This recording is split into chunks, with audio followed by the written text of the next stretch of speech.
Hey, what's up, guys? Welcome to Earwax. I'm Colin, and today we're going to be doing a review of the brand new Bluey album, Rug Island.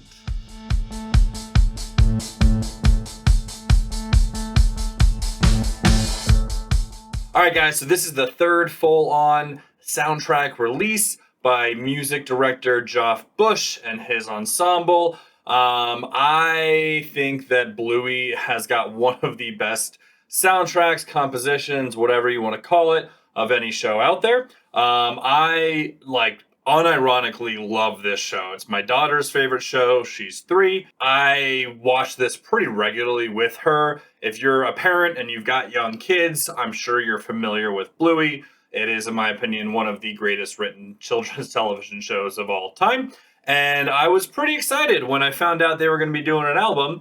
And then even more excited when I found out this is the third one. So I don't have the first two, which was Bluey the soundtrack and then Bluey Dance Mode. I am definitely planning on getting them at some point. One thing I find really cool about the music direction for this show is that they compose each song for each episode, and they do it one episode at a time. So they're not like doing a bunch of stuff ahead of time. They're kind of working together with the animators and the creators to create a song and soundtrack that fits that episode. And I think that's one of the reasons why the music direction is so good in this show. There's a lot to dive in here. Before we get to the actual song breakdown, let's talk about the album. So I'm not going to knock off points for this getting here a week after it was released, because I did not order this until the day it was released. I saw that this was being released as a Target exclusive, and I assumed I could just go down to my local Target and pick it up on the day of the release. Did not read the fine print that this particular pressing was an online exclusive. So you can only buy it online. The version they actually had in Target was the limited edition picture disc, which I'm generally just not a fan of picture discs, so I did not go that route. But that being said, it did get here within a week, which is, pretty good for Target. So, hey, I'll take it. Did come in a little damaged. So you got a little splitting on the top of the spine here. You got a little crumple up in the top right corner of the record. But other than that, it arrived in pretty decent condition. It's a pretty standard, so it's not a gatefold or anything like that. You open it up, and we've got image of the infamous namesake album, Rug Island, which is one of my personal favorite Bluey episodes.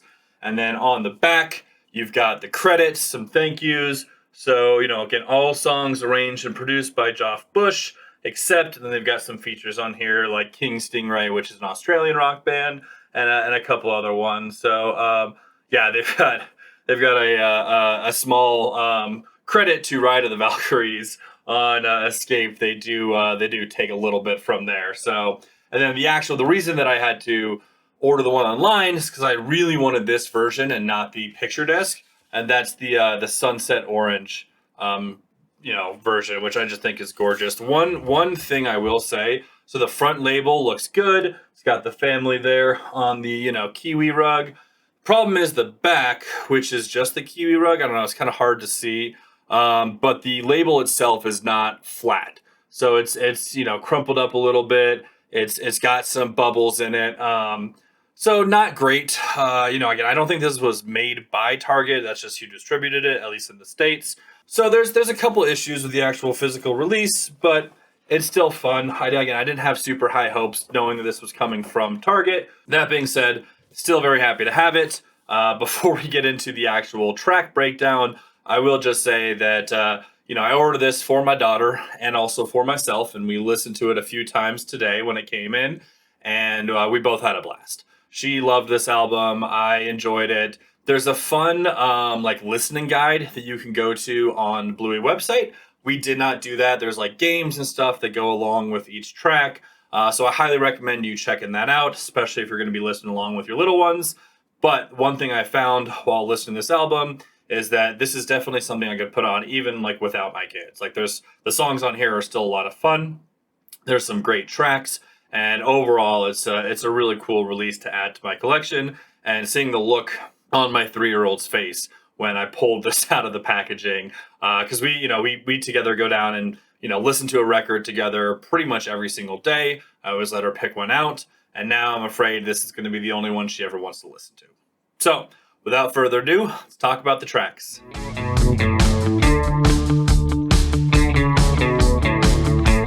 All right, so the album opens up with a vocals only version of the main theme song, so like the Bluey theme song. It's imagine like the Bluey's theme song meets pentatonics, so you've got, different people doing different parts of the harmonies and the lows and everything, and it's fun, it's unique. I thought it was cool. The minute it came on, my daughter was super like excited. I think because she like recognized it, she knew the song. But it's also, it's flushed out a little bit more than just like the standard theme song, and the harmonizing acapella is a cool kind of new way to interpret it. I'm assuming that by the third physical release of a Bluey songs that from the composer, they still have to include the theme song on it, but they wanted to do something a little bit different. So I do think that was a fun kind of addition and way to start off the album.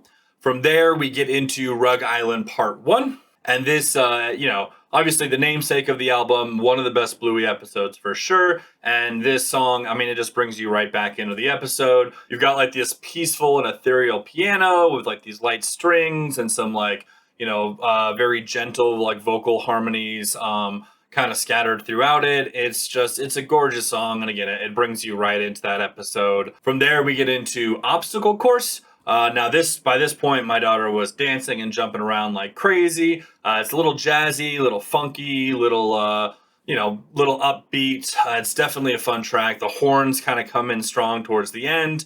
And, again, I'm familiar with all of these songs for the most part because, we've watched Bluey front to back so many times by now. But it's cool to hear them like isolated and slightly out of context. You definitely still think about the episode when you're listening to them, but you're allowed to focus in a little bit more on the composition and the score, which I think it's again just absolutely brilliant. After that, we've got Octopus. Now this is featuring the Australian rock band King Stingray. And it's a rock song for sure. It's got some, some driving guitars. It's got some upbeat like percussion. It's complete with the octopus sounds that the dads make in the show. So the good old, that's at least my best impression of it. It's a lot of fun. This is one of my favorite episodes, not just because I love octopus, or octopi, but also because it's just a fun episode, and me and my daughter love actually playing this game ourselves. It's really upbeat, it's really jumpy, and then like towards the end, there's even this kind of rock and roll piano part that would make like Ray Charles, super happy to hear if he was still with us. After that, it's Wild Girls, another just killer episode. I think they really handpicked some of the best episodes for this album, especially for the vibe of it being, definitely still upbeat and fun, but more laid back and a little bit more peaceful compared to what I'm assuming was their more upbeat, energetic songs on Dance Mode, which is the one that came out before this. Wild Girls, also really, really fun. It's got some, mild flutes, some like really kind of laid back acoustic guitar. I get like, medieval like traveling troupe kind of going through the forest, which definitely fits in with like the Wild Girls theme of the episode. And I think this is a track that works really well, kind of flushed out and actually like turned into a full-length song. And then from there, we get into probably one of my like top 5 episodes in Escape. Now, I love this episode for a number of reasons, but specifically like the back and forth between the parents, Bandit and Chili, and then Bluey and Bingo, the kids, and their imagination kind of just playing off of each other. So one of the great things about this show is how well they show how like kids and parents play together. This is a borderline just like surf rock song. Like it's really upbeat. It's got some groovy guitars. It really does feel like a good soundtrack to like an escape scene in like an action movie, even though it's a 7-minute children's cartoon. There's a decent amount of dialogue through this. So like not every song, but a lot of the songs have snippets of dialogue from the episode. And this one's got a decent amount. So you get kind of more of the story as they're, creating this fantasy in their heads as they're driving to, I believe it's the Bluey's and Bingo's grandmother's house, Nana's house, if I'm remembering correctly. Anyway, super fun track. Again, just really like kind of surf vibes on this one, and it's a lot of fun. And then we get into Onesies. So Onesies is it's a great episode. It's a little heavy. A lot of Bluey episodes have kind of like some heavier undertones for the adults that are watching. Specifically, this one's about Chili and her sister and how her sister like can't get pregnant, but really wants to, and that's why she doesn't come around all that much because it's hard for her to be around the kids. But this is the end of the song. They kind of reconcile at least like their differences a little bit, and Chili's sister, whose name I can't remember right now, does a dance with Chili from like their childhood and kind of reconnect, and the sister decides she's not gonna like intentionally stay away from the family as much. But this specifically I think is the song they do like the dance to, and it's heartwarming, it's fun, it's very gentle, very endearing. And again, it's just another one that immediately brings you to like not just that episode, but like that specific scene. And then it really finishes off with some nice like horns. Like the horn section of this is really cool. The composition and like the playing on this thing, even though again it's a soundtrack to a Australian children's cartoon, but it's really good. Like it's the sound, the music design, and the music direction is just really incredible on the whole series, but especially on this album. And I think they've placed the songs very well. They flow in and out, and it creates a really pleasant experience for not just like your kids, but for the parents as well. And then there's Fairy Tale. So Fairy Tale, another absolutely incredible episode. It's one of the few where you get to see like some of the parents' backstory, and like this one in particular, it's a memory that Bandit is telling from his childhood, and specifically like it's very heavily set in the 80s because he was a kid in the 80s. And this song is basically just like an 80s rock ballad. You've got like, blaring guitars, a little bit of a solo, the like kind of 80s synth tone, driving bass. Like it's lovely. You got some dialogue as well from the episode thrown in. But it definitely, especially like towards the end when the guitar really gets going, I mean, they did a very good job of, turning an 80s like arena rock ballad into a TV show soundtrack track, which it was fairly impressive.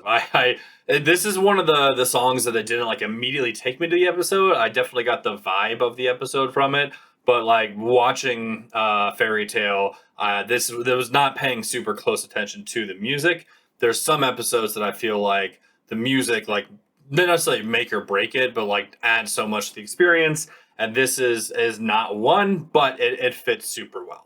And then we get into Rug Island Part 2. Beautiful little string piece. It's got some light piano on it as well. I do like that they kind of broke up some of the Rug Island pieces here and there over the album. Then we get into probably my favorite song, which is Explorers. This is another amazing episode. It's I don't know if it's top 5, but it's definitely top 10 for me. And the song just adds so much to it, especially when Jack's dad and his sister, I think his sister, are trying to get to the school to pick up Jack. And it's just a very like folksy and playful and adventureful song. Perfect for a episode called Explorers. You've got some almost like, I want to say banjo, definitely some acoustic guitar, some more like flutes and horns and strings. But it's got like a very strong sort of sea shanty or even like a Celtic folk kind of vibe, and I'm here for it. It's super cool. It's honestly a song that I might just straight up put on like one of my folk playlists because I think it would fit very well, and I think it'd be funny to throw this in and like not have people really know what's going on or pay attention too much to it and be like, what are we listening to? And be like, oh, it's a Bluey song. But yeah, it's a beautiful track for a beautiful episode. And then it's Muffin Drive. And Muffin is one of my favorite characters on the entire show. And this is basically a punk song for kids. So you've got some like pounding guitar, some like heavy drums. It's pretty fast paced. And scattered throughout that is sound bites of Muffin just like screaming. So it is basically like a punk song. And I think it's fantastic. I love that they included this on the album. I love that like this is the direction they went with it. It's a lot of fun, and someone who absolutely loves punk and metal, to be able to have that on not just an album that my daughter will probably listen to extensively for the next few years, one we can look back on and be nostalgic about together. And then we get into like the last kind of third of the album, starting with Turtle Boy, which is another god tier episode. Beautiful, simple guitar, light piano really sets the mood. From there, we get into Bin Night, which starts a little slow, but then gets into a nice kind of like jangly jig, little folky as well. And then we take that into Cricket, which has got some more of that kind of jangly folk sound, very similar to what was just on previously for Bin Night. And then Cafe, which is an episode I always forget about. It's very light, it's very like fantastical, very like fairy tale esque. It's a good setting for like a playground scene where Bluey meets another girl on the playground and they start playing Cafe, and it's really like the episode's about their dads like meeting and kind of like having a bond. And then we get into the last track, which is Rug Island Part 3, which is just a beautiful, beautiful way to end the album. If you've seen Rug Island, I think it's arguably one of the best episodes in the entire series. The music is just so emotional. This whole plot line of Bingo specifically like reconnecting with her dad and trying to bring out some like youthful enthusiasm in him. And then it does close with like one of my favorite lines of the show, which is after Bandit is done playing with them, Bingo gives him, one of the felt pens, and he's, leaves the island and goes back to Chile, and she looks at him and goes, what did she give you? And he just takes a moment and says, everything. And it's just, I mean, it hits so hard. So overall, I love this album. Again, I think the music for the show is fantastic. It's one of my favorite shows to watch with my daughter, and I hope she continues to enjoy watching it for as long as possible. If you have kids and you guys like Bluey and you collect vinyl, go buy this. You're gonna have a great time. Check out the listening guide, the games that go along with it. Don't be cheeky and do the done thing. As always, I'll talk to you guys later. Peace.